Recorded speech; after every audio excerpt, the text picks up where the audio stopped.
O que você faz quando você ouve um não? Tatiana Cassimiro recebeu um não para a fertilidade. Segundo a medicina, as chances eram praticamente inexistentes dela e do esposo terem filhos. Mas um milagre aconteceu. E como essa história de um bom motivo para viver nasceu, é o que você vai ver a partir de agora.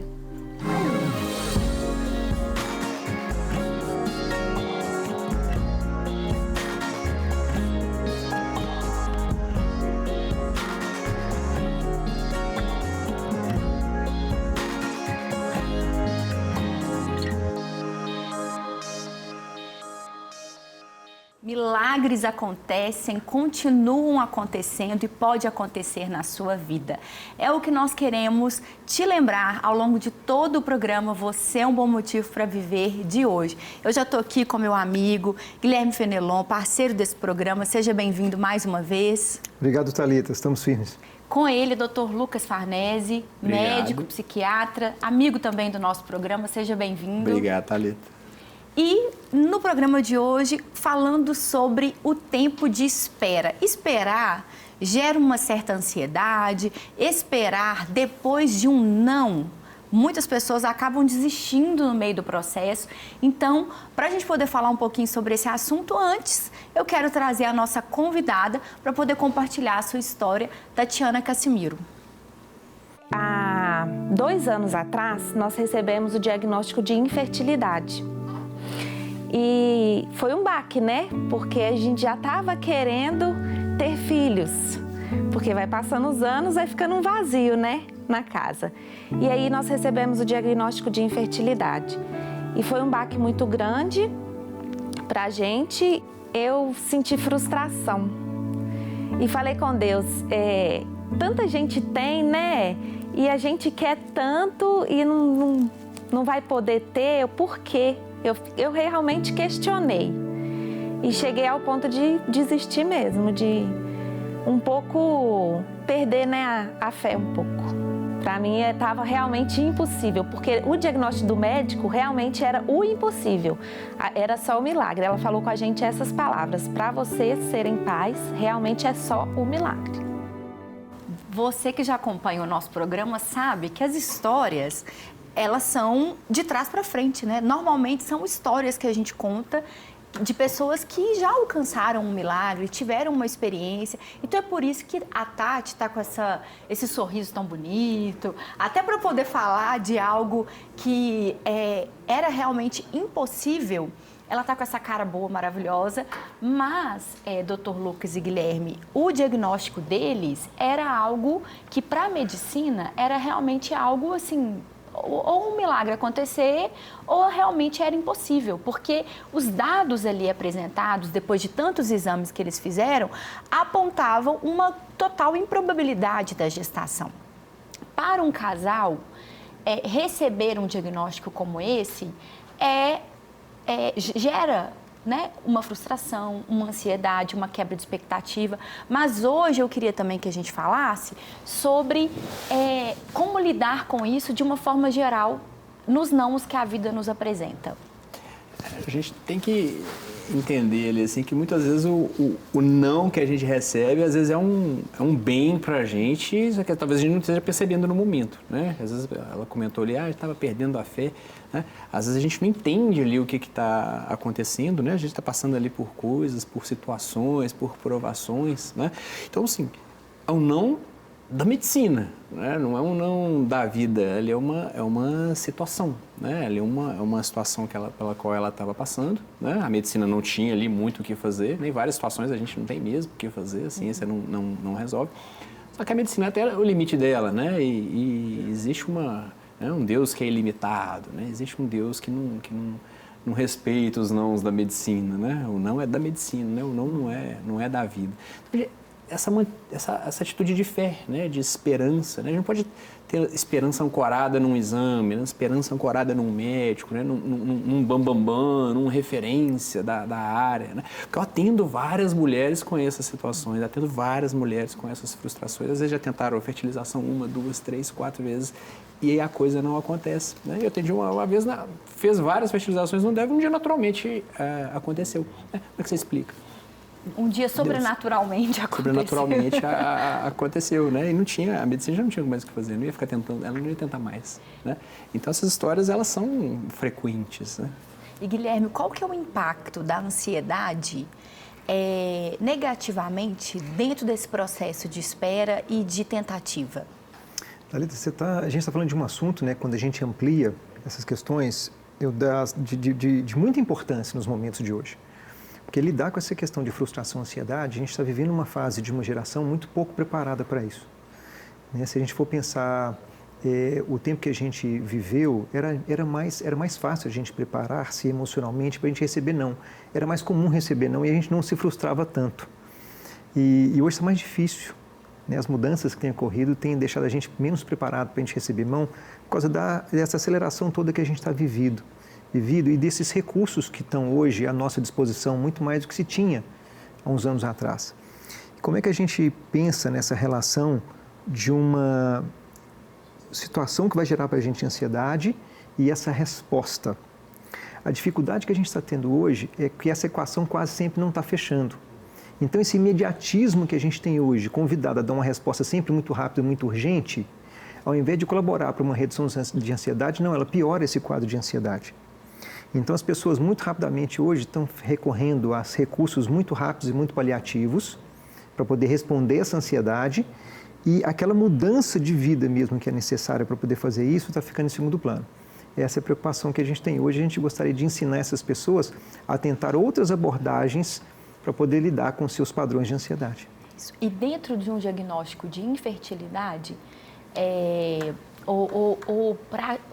alguns casos não são totalmente conclusivos, né? Eles apontam para que há uma dificuldade, aí tem um tratamento, tem um processo. E qual é o processo emocional, mental, para poder lidar com um diagnóstico como esse? A pessoa tem que tentar manter a calma, né?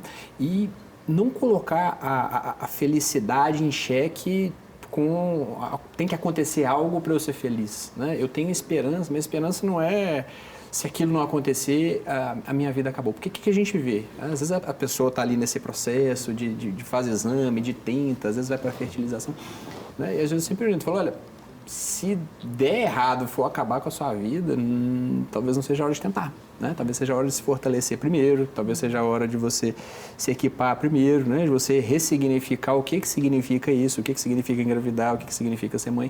Né? Porque tem mulheres que levam assim, às vezes, se você perguntar para elas diretamente, não, mas elas reagem como assim, olha, eu sou uma incapaz, né? Eu não sirvo nem para ser mãe, né? E não é por aí, né? Não é assim que a coisa funciona. Então a pessoa tem que dar bem com a situação, né? Olha, se der certo, continuo, eu estou bem, se der errado, né? Se der o errado aqui entendido como o que eu quero que aconteça não aconteceu, eu tenho que continuar bem também, né? Eu não posso, aquilo não pode me passar uma rasteira. Então a pessoa tem que se preparar emocionalmente para aquilo, né? Tem que entender, tem que conversar com pessoas maduras, né? Conversar com pessoas que já passaram por isso, né? Para a pessoa ter buscar um suporte adequado, né? Porque se ela vai para cima daquilo como é a condição para eu ser feliz, ela já passa pelo processo muito mal, né? Já passa pelo processo numa ansiedade, numa aflição. Tem que dar certo, ai meu Deus, será que vai dar certo? Né? A cabeça não para, né? E o corpo reage, tem liberado hormônios do estresse, e tem aquela coisa toda que vai comprometendo a saúde física e mental da pessoa. Vamos conferir então como que a história da Tatiana foi se desenvolvendo. E a gente foi orando, pedindo a Deus, e eu já tinha desistido. Falei, não vai ter jeito. E meu esposo sempre fala, não, nós vamos ter os nossos filhos, vamos confiar. E eu, não, a gente vai adotar. E para nossa surpresa, o pai nos agraciou com a Helena. No ano de ser fértil, a Helena veio. Aí a gente realmente acreditou, é o milagre, então agora Deus vai entrar e vai agir e o milagre vai vir. E o milagre está aí. É lindo ver isso, porque para tantas pessoas que possam estar nos assistindo agora, acho que é importante a gente trazer realmente à discussão a questão da identidade, de não ser o maternar ou ser pai, que vai definir a pessoa, né? Você introduziu um pouco esse assunto e eu queria que você falasse um pouquinho mais sobre isso, Guilherme. Tá bom. Thalita, quando a gente pensa isso um pouco do que o Dr. Lucas está falando, como que a gente cria ambientes emocionais que geram condicionamentos. Então, se isso acontecer dessa forma, é o caminho para isso. Se não acontecer, qual que é a probabilidade de eu cursar outra trajetória? Então, quando as pessoas têm esse condicionamento linear para dentro de uma estrutura, isso quase nunca dá certo. Então, o que acontece? Eu quero ter filho? Claro, é uma bênção ter filhos. Maravilhoso ter filhos, inclusive é charada minha. Maravilha. E assim, é uma coisa maravilhosa. Agora, pode não acontecer? Pode. Né? Como você comentou no começo do programa, ela já está linda, rindo, maravilhosa, né? A gente já sabe o que aconteceu e que Deus deu essa bênção para elas. E o que acontece é que quando a gente cria um ambiente de condicionamento de todas as nossas expectativas, e isso pode gerar ambientes de frustração, eu vou desconstruir toda uma probabilidade que está diante de mim. Então, tem outras possibilidades? Tem. Ela mesma virou para o esposo e falou assim, não, a gente pode partir para uma adoção. É uma possibilidade? Claro que é. É uma possibilidade, porque Deus pode não fazer o milagre? Pode não fazer o milagre. E se não acontecer, o milagre vai vir de outra forma, vai vir de outra maneira. Outras possibilidades existem para a gente poder concretizar aquilo que são nossos sonhos. E se não acontecer nenhum, outras coisas vão acontecer para a vida da gente.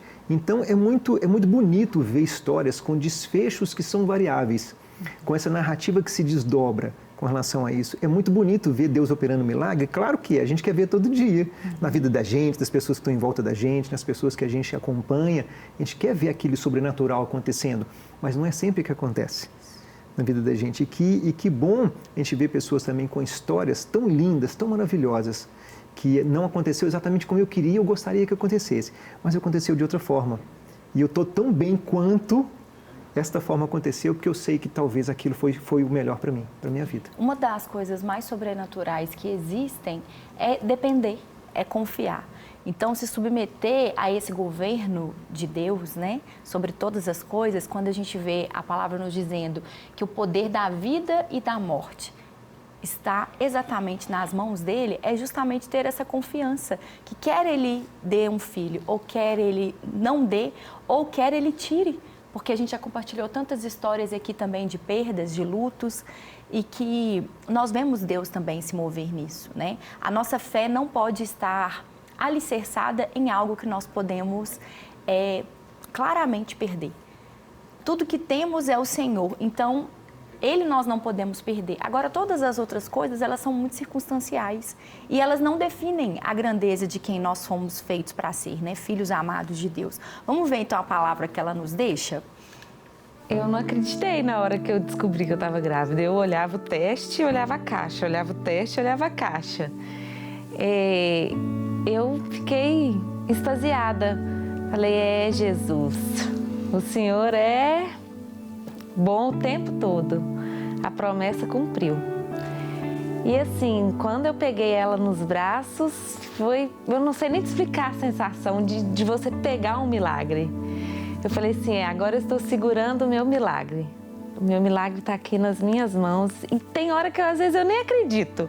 Eu fico assim, gente, será que eu estou sonhando? Será que é verdade mesmo? Que eu vou acordar a qualquer hora? Ela está até suspirando, né? Não tem outra. Que bom que veio esse suspiro para a gente, porque isso é algo que eu ainda não tive oportunidade de pegar a Helena. A Helena nasceu um dia depois da Tati e o Davi irem à minha casa. Então, eu estava ali bem pertinho desse milagre, mas eu não tive ainda a oportunidade de carregar esse milagre. E é tão lindo a gente ver uma história que tem esse suspiro de alegria, de gratidão, de realmente viver algo que era impossível. Mas, embora ela não tenha narrado, descrito, eu tive a oportunidade de acompanhar um pouco desse processo, tanto anterior à gestação, como ao longo da gestação. Foi uma gestação muito tranquila.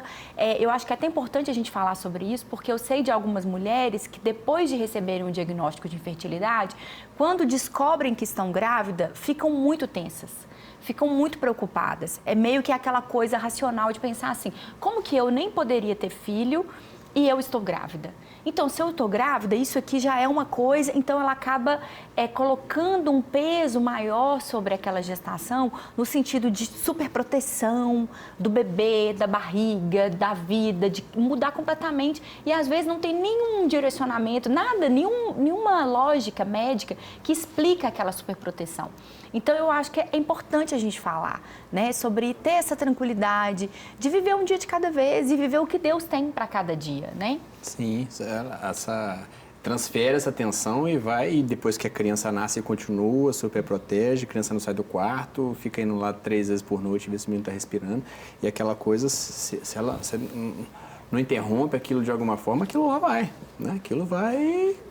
Não incomoda tanto assim, você vai se acostumando com aquilo, a coisa vai chegando devagarzinho, só que chega um dia você olha para trás e fala, meu Deus. E como interromper esse ciclo de insegurança, de ansiedade, de achar que vai super proteger e que se não encontrar com as outras crianças e se não sair de casa, como faz? Então, a gente tem que ter em vista assim, lá na frente, né? Eu não posso falar, olha, eu preciso que essa criança seja assim, dessa forma, que aconteça assim, que ela tenha esse desfecho, que ela não machuque, a gente começa a querer coisas assim que estão na nossa cabeça, né, que às vezes não existe, que não vão se concretizar, né, que a realidade não vai ser da forma que a gente quer. Né. A primeira coisa assim, é a gente aceitar de bom grado. Né. A gente passou por isso lá em casa, né, a Paula tinha dificuldade para engravidar, engravidou, nasceu, teve que passar por um procedimento, por mais de 1 ano tentando, veio o Álvaro, depois veio engravidou de novo e perdeu. Né. Então a gente passou a bênção e a frustração.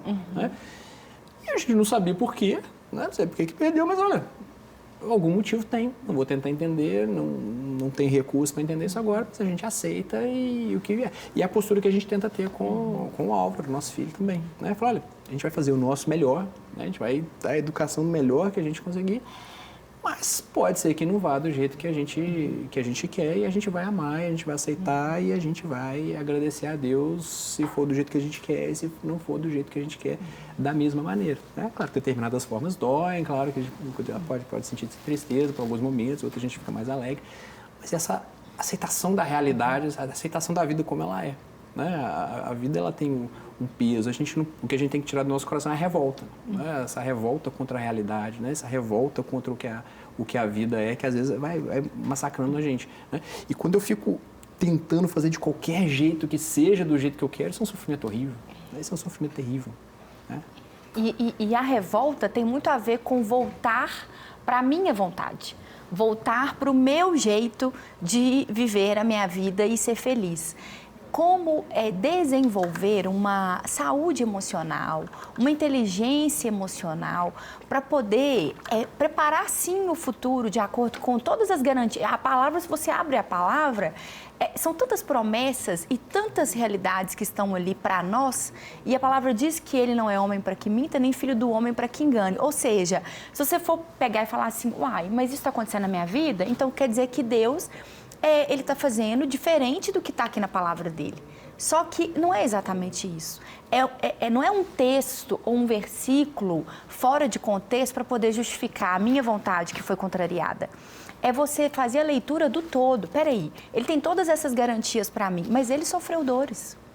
Mas ele teve que abrir mão, mas ele teve renúncias, mas para que de um filho fossem feitos muitos filhos, ele teve que fazer uma entrega que homem nenhum, na maior oferta, a maior doação que alguém já fez, não supera a doação e a entrega de Jesus.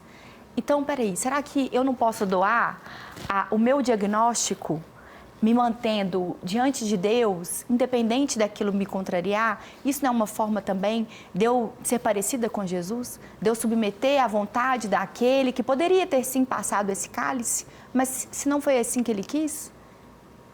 Como desenvolver essa inteligência emocional?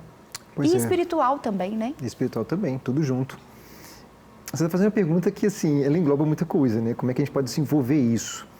É muito difícil para a gente lidar com qualquer tipo de frustração ou perda. Então, a submissão que a gente tem hoje a uma cultura, a submissão que a gente tem hoje às características de ideologia de consumo, por exemplo, nos fazem criar dificuldades muito grandes para lidar com essas nuances da vida da gente, Thalita. Uma coisa que a gente coloca como um antídoto muito importante para isso, na manutenção de uma espiritualidade saudável, é essa prática mesmo de desapego, essa prática de que isso não me pertence de verdade. É tudo provisório, é tudo passageiro, somos mordomos desse reino. Está por nós como empréstimo. Não é meu mesmo. Um filho é a flecha, na mão do arqueiro. Provérbio. Ou seja, a flecha é para ser lançada.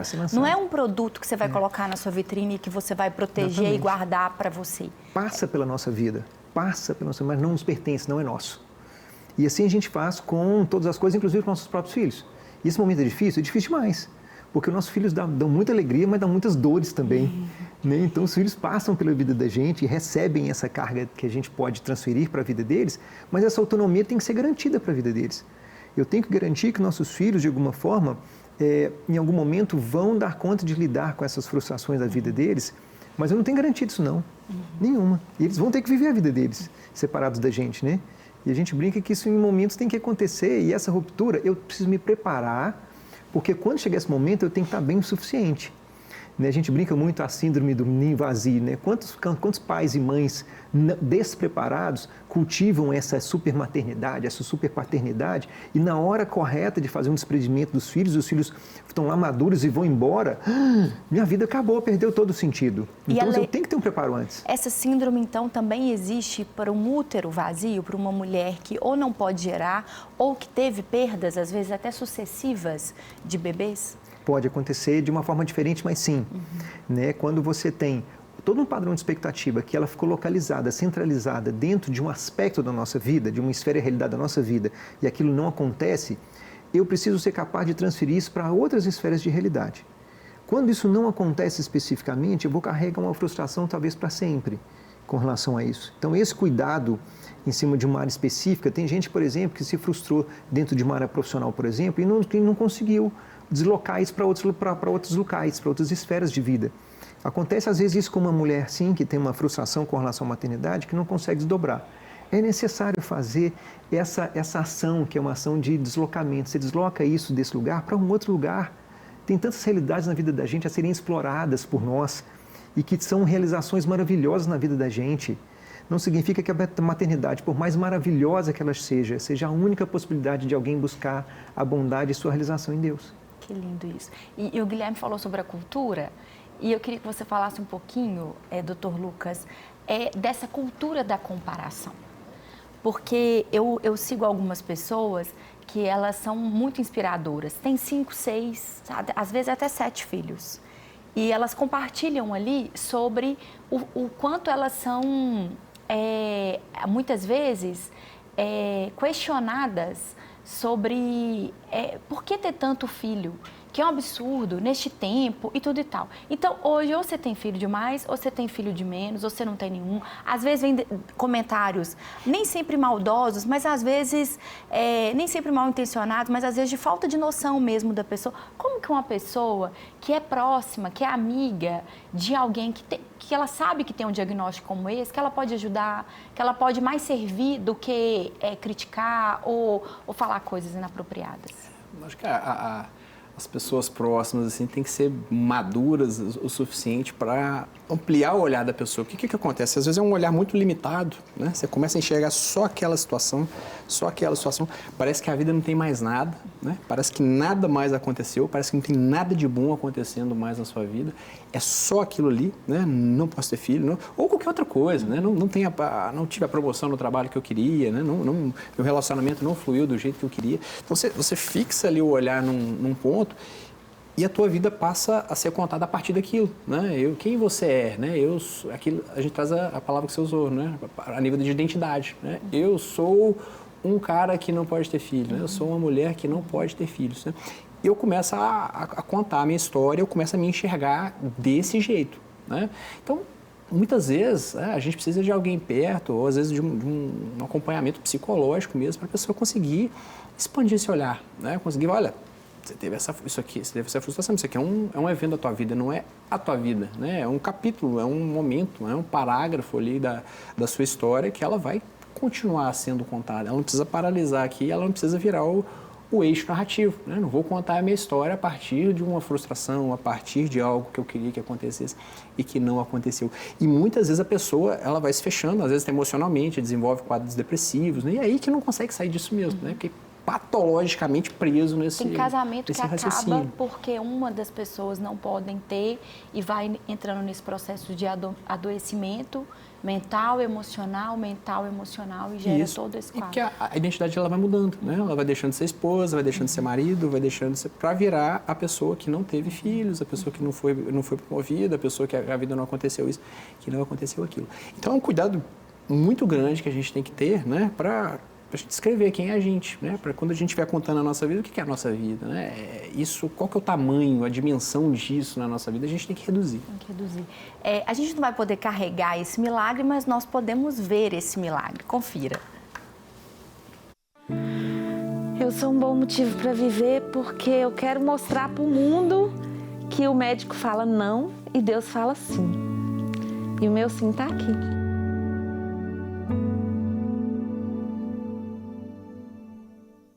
Gente, a Helena, ela é parece aqueles bebês, assim, de propaganda mesmo, assim, e tem hora que a gente olha e fala assim, meu Deus, parece de mentira, de tão, assim, é uma coisa maravilhosa. Parece de mentira não, parece de verdade, parece coisa que Deus faz. Que Deus te abençoe, que você se veja como Ele te vê, que a sua ótica esteja tão de acordo com o que o céu tem sobre você, que você se lembre que muito antes de todos os papéis que você pode exercer em todas as áreas da sua vida, você é filho e filha amada de Deus. Esta identidade, ela não muda. Assim como a nossa identidade tem lá a nossa filiação, ser filho de Deus, ser filha de Deus, é a maior identidade que nós podemos ter. Que Deus te abençoe e até o próximo programa, se Deus quiser. Obrigada, Guilherme. Obrigado, Obrigada, Lucas. Obrigado, Thalita.